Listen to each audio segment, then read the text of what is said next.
Hello guys, welcome back to another video. तो guys, DB corp की financial year 2023 की second quarter की result out हो चुकी है।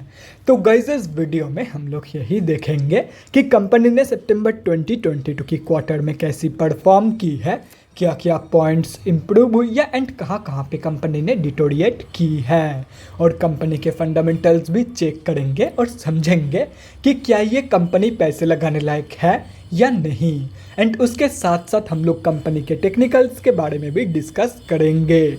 तो गाइस, बिना टाइम वेस्ट किए कंपनी की फंडामेंटल एनालिसिस करते हुए वीडियो को शुरू करते हैं। तो गाइज, अगर इस कंपनी के बिजनेस के बारे में डिस्कस करें तो this company is engaged in the business of publishing newspapers, radio broadcasting, providing integrated internet and mobile interactive services and event management. ये company both BSC and NSC में लिस्टेड है। तो अभी अगर इस कंपनी की कुछ इंपॉर्टेंट फिगर्स के बारे में डिस्कस करें तो 2154 करोड़ की है कंपनी की मार्केट कैप, 11.2 की पी है, 10.4% है कंपनी की ROC एंड 7.78% है कंपनी की return on equity. Last 6 months की रिटर्न 16.6% है एंड लास्ट 3 साल की सेल्स ग्रोथ नेगेटिव में जा चुकी है, नेगेटिव बाई ऑलमोस्ट 10.4%। कंपनी अभी अपनी बुक वैल्यू से बहुत ही ज़्यादा ऊपर ट्रेड कर रही है। डिविडेंड यील्ड 4.09% है एंड फेस वैल्यू 10 रुपये की है। तो अभी अगर इस कंपनी की सितंबर क्वार्टरली के रिजल्ट के बारे में बात करें तो सितंबर 2022 की क्वार्टर की अनऑडिटेड स्टैंडअलोन फाइनेंशियल रिजल्ट आप लोगों के सामने हैं। एंड यहाँ पे जितने भी सारे फिगर्स हैं वो सब मिलियंस पे दिया हुआ है, लेकिन डोंट वरी अबाउट इट, क्योंकि मैं हर एक फिगर्स को क्रोर्स में कन्वर्ट करने के बाद ही आप लोगों को बताऊंगा ताकि आप लोगों को भी समझने में आसानी हो। तो गाइस, सबसे पहले हम लोग कंपनी की इनकम चेक करते हैं। तो सितंबर 2022 की क्वार्टर में कंपनी ने अप्रॉक्सीमेटली 546 करोड़ की इनकम जनरेट किया है। और अगर ये जून 2022 की क्वार्टर एंड सितंबर 2021 की क्वार्टर से कंपेयर किया जाए तो जून 2022 की क्वार्टर में कंपनी ने अप्रॉक्सीमेटली 500 करोड़ की इनकम जनरेट किया था एंड सितंबर 2021 की क्वार्टर में अप्रॉक्सीमेटली 451 करोड़ की इनकम। तो ईयर ऑन ईयर बेसिस पे and quarter on quarter basis पे दोनों में ही कंपनी ने एक हेल्दी पॉजिटिव इनकम ग्रोथ दिखाई है इन सितंबर 2022 की क्वार्टर। तो अभी अगर इस कंपनी की नेट प्रॉफिट मतलब प्रॉफिट आफ्टर टैक्स के बारे में डिस्कस करें तो सितंबर 2022 की क्वार्टर में कंपनी ने अप्रॉक्सीमेटली 49 करोड़ की प्रॉफिट पोस्ट किया है। सितंबर 2021 की क्वार्टर में कंपनी ने अप्रॉक्सीमेटली 54 करोड़ की प्रॉफिट पोस्ट किया था एंड जून 2022 की क्वार्टर में अप्रॉक्सीमेटली 31 करोड़ की प्रॉफिट। तो ईयर ऑन ईयर बेसिस पे तो कंपनी की जो प्रॉफिट ग्रोथ है वो नेगेटिव में जा चुकी है, लेकिन क्वार्टर ऑन क्वार्टर बेसिस पे कंपनी ने एक हेल्दी पॉजिटिव प्रॉफिट ग्रोथ दिखाई है इन सितंबर 2022 की क्वार्टर। लेकिन अगर आप लोग एक चीज़ नोटिस करोगे तो ईयर ऑन ईयर बेसिस पे कंपनी ने एक हेल्दी पॉजिटिव इनकम ग्रोथ दिखाई थी, लेकिन उसके बावजूद कंपनी की जो प्रॉफिट ग्रोथ है वो नेगेटिव में जा चुकी है due to high expenses growth of this company.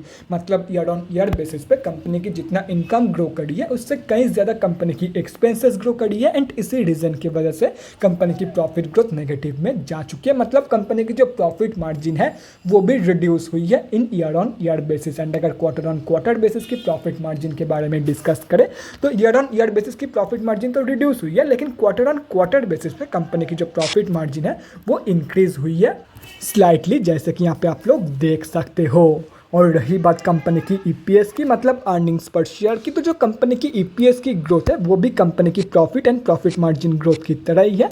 ये ग्रोथ भी कंपनी की ईयर ऑन ईयर बेसिस पे नेगेटिव में जा चुकी है, लेकिन क्वार्टर ऑन क्वार्टर बेसिस पे यहाँ पे भी कंपनी ने एक पॉजिटिव ग्रोथ ही दिखाई है। तो अगर ओवरऑल देखा जाए तो सितंबर 2022 की क्वार्टर में कंपनी ने 3 जगह पे नेगेटिव ग्रोथ दिखाई है एंड वो तीनों के तीनों ईयर ऑन ईयर कंपैरिजन के अंदर ही आती है। तो first one is year on year basis पे कंपनी की profit margin growth, profit growth and EPS growth, ये तीनों ग्रोथ कंपनी की नेगेटिव में है, लेकिन हर एक जगह पे बाकी हर एक जगह पे कंपनी ने पॉजिटिव ग्रोथ ही मेंटेन करी है। कहीं पे हो सकता है कम ग्रोथ दिखाई है, कहीं पे हो सकता है ज़्यादा ग्रोथ दिखाई है, लेकिन इन तीनों ग्रोथ को छोड़ के बाकी हर एक जगह पे कंपनी ने पॉजिटिव ग्रोथ ही दिखाई है, चाहे वो ईयर ऑन ईयर बेसिस पे हो या तो फिर क्वार्टर ऑन क्वार्टर बेसिस पे। तो ओवरऑल सितंबर 2022 की जो क्वार्टरली रिजल्ट है वो ठीक ठाक ही निकल के आई है इन टर्म्स ऑफ परफॉर्मेंस। तो गाइस, अभी अगर इस कंपनी की बैलेंस शीट की हेल्थ के बारे में डिस्कस करें तो हाफ ईयरली बेसिस पे कंपनी में टोटली उल्टा सीन देखने को हम लोगों को मिल रहा है कि कंपनी की रिजर्व रिड्यूस हुई है एंड डेट इंक्रीज हुई है, जो कि किसी भी कंपनी के लिए बिल्कुल भी सही बात नहीं है। मतलब बैलेंस शीट की हेल्थ डिटोरिएट हुई है ऑन हाफ ईयरली बेसिस, लेकिन अगर ओवरऑल देखा जाए तो डेट की कंपेरिजन में कई गुना ज़्यादा पॉजिटिव रिजल्ट मौजूद है। मतलब कंपनी की ओवरऑल बैलेंस शीट की जो हेल्थ है वो तो बहुत ही ज़बरदस्त है, लेकिन हाफ ईयरली बेसिस पे बैलेंस शीट की हेल्थ डिटोरिएट हुई है। तो अभी अगर इस कंपनी की कैश फ्लोज के बारे में डिस्कस करें तो जो कैश फ्लोज की कंडीशन है वो भी डिटोरिएट हुई है इन FY 2022। फाइनेंशियल ईयर 2021 में कंपनी के पास पॉजिटिव 86 करोड़ की कैश फ्लोज मौजूद थी, जो कि अभी डिटोरिएट होकर नेगेटिव 8 करोड़ की हो चुकी है। तो ओवरऑल कैश फ्लोज की जो कंडीशन है वो वीक है। और रही बात कंपनी की शेयर होल्डिंग पैटर्न की, तो गाइस सितंबर क्वार्टरली की शेयर होल्डिंग पैटर्न तो अभी तक आउट नहीं हुई है, लेकिन अगर जून क्वार्टरली की शेयर होल्डिंग पैटर्न देखा जाए तो अकॉर्डिंग टू जून क्वार्टर की शेयर होल्डिंग पैटर्न इस कंपनी में प्रोमोटर्स की होल्डिंग है 70.97%, FIIs की होल्डिंग है 12.48%, DIIs की होल्डिंग है 4.11% एंड पब्लिक की होल्डिंग है 12.44% के आसपास। एंड अगर आप लोग एक चीज़ नोटिस करोगे तो टाइम के साथ साथ बड़े प्लेयर्स जो है वो धीरे धीरे क्विट कर रहे हैं इस कंपनी से, जैसे कि यहाँ पे आप लोग देख सकते हो। तो 3 साल पहले इस कंपनी में पब्लिक की होल्डिंग थी अप्रॉक्सीमेटली 7% के आसपास, जो कि अभी इंक्रीज होकर ऑलमोस्ट 12.5% के आसपास हो चुकी है। तो गाइज अभी कंक्लूजन पे आते हैं कि क्या आप लोगों को इस कंपनी में पैसा लगाना चाहिए या नहीं। तो देखो गाइज, कंपनी से धीरे धीरे बड़े प्लेयर्स अपनी पोजीशन एग्जिट कर रहे हैं, पोजीशन सेल करके निकल रहे हैं बड़े प्लेयर्स। उसके साथ साथ कैश फ्लोज की कंडीशन वीक है, बाकी बैलेंस शीट की कंडीशन ठीक ठाक है, बैलेंस शीट की कंडीशन बढ़िया है, लेकिन बैलेंस शीट की हेल्थ डिटोरिएट हुई है on half yearly basis. And सबसे मेन इंपॉर्टेंट चीज़ जो है वो है कंपनी की लास्ट 3 साल की सेल्स ग्रोथ। कंपनी की लास्ट 3 साल की सेल्स ग्रोथ नेगेटिव में है एंड नेगेटिव बाई अप्रॉक्सीमेटली 10%। तो ऐसे में मैं आप लोगों को यही सजेस्ट करूंगा कि अगर कंपनी के ऊपर भरोसा है तो ही इस कंपनी में पैसा लगाना, अदरवाइज सिर्फ और सिर्फ अवॉइड दिस कंपनी, चाहे वो शॉर्ट टर्म के लिए हो या तो फिर लॉन्ग टर्म के लिए। तो गाइज अभी अगर इस कंपनी की टेक्निकल्स के बारे में डिस्कस करें तो यहाँ पे हम लोग आ चुके हैं NSE के डेली चार्ट पे।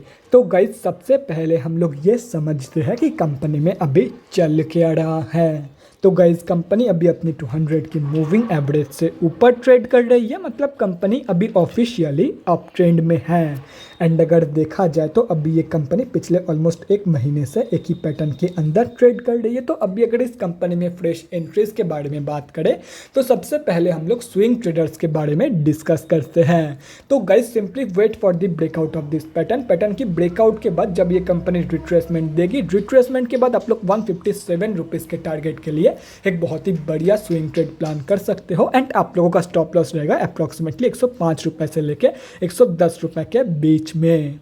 और रही बात short term traders and long term investors की, तो देखो गाइज अगर आप लोग एक stress free and risk free entry चाहते हो तो आप लोग 110 रुपये से लेकर 112 रुपये के प्राइस रेंज के बीच में अभी के लिए एंट्री ले सकते हो for short term and long term. लेकिन अगर आप लोग थोड़ा सा रिस्क लेके और भी नीचे के लेवल पे अप्रॉक्सीमेटली 90 to 95 रुपीज़ के लेवल पे एंट्री लेना चाहते हो तो वो भी आप लोग कर सकते हो। लेकिन यहाँ पे एक छोटा सा रिस्क है कि अगर ये कंपनी बाई चांस नीचे की तरफ ब्रेकआउट देने की जगह ऊपर की तरफ ब्रेकआउट देके चली जाती है तो अभी अगर आप लोग बाई करते हो तो 110 से 112 रुपये के बीच में ये कंपनी आप लोगों को मिल जाएगी। लेकिन अगर आप लोग नीचे के डाउनफॉल के लिए तो फिर नीचे की तरफ ब्रेकआउट के लिए वेट करते हो एंड वहीं पे अगर ये कंपनी ऊपर की तरफ ब्रेकआउट दे देती है तो जो एंट्री अभी आप लोगों को 112 रुपये के आसपास मिल रही है वही एंट्री हो सकता है आप लोगों को 122 रुपये के आसपास या तो फिर 125 रुपये के आसपास लेनी पड़ जाए।